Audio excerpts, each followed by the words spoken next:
Hello दोस्तों, राधे राधे। चलिए आप लोग को चतुर्थी के व्रत का गाना लेके आई हूँ, तो चतुर्थी व्रत का गाना सुनिए और वो गाना का आनंद लीजिए। अरे अंगना बहारती बहुअरित सासू से अरज करई, सासू से अरज करई हो, सासू ले तो तिलय और गुड़वा चौथी व्रत करबई, चौथी व्रत भूखब हो। बोलिया त बोल्यू मोरी बहुअरी बोलही नाही, जानियू बोलही नाही, जानियू हो बहुआ तू तहु जन्म कब झिनिया व्रत कैसे रखबियू, व्रत कैसे रखबियू हो।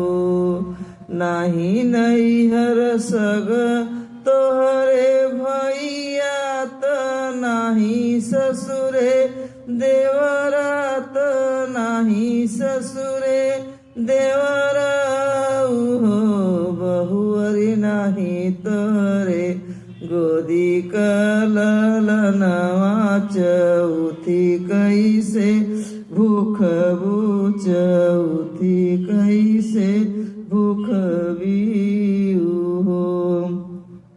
जतिया कघिनहि सुअरिया देखत घिन लागई, देखत घिन लागई हो बहुअरियों के पीछे चलै छिनवा, देखत नीक लागई हो बहुअरियों के पीछे चलथी छेवना, देखत नीक लागई हो।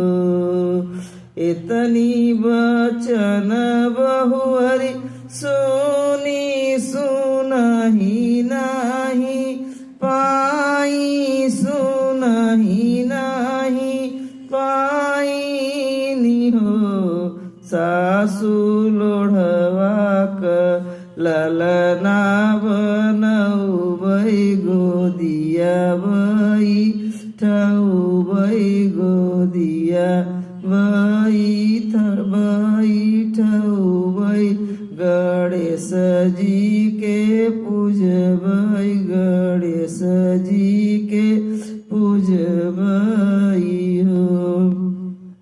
सासू लोढ़वा क ललना बनौबै, गणेश चौथी भूखबै, गणेश चौथी भूखबै हो।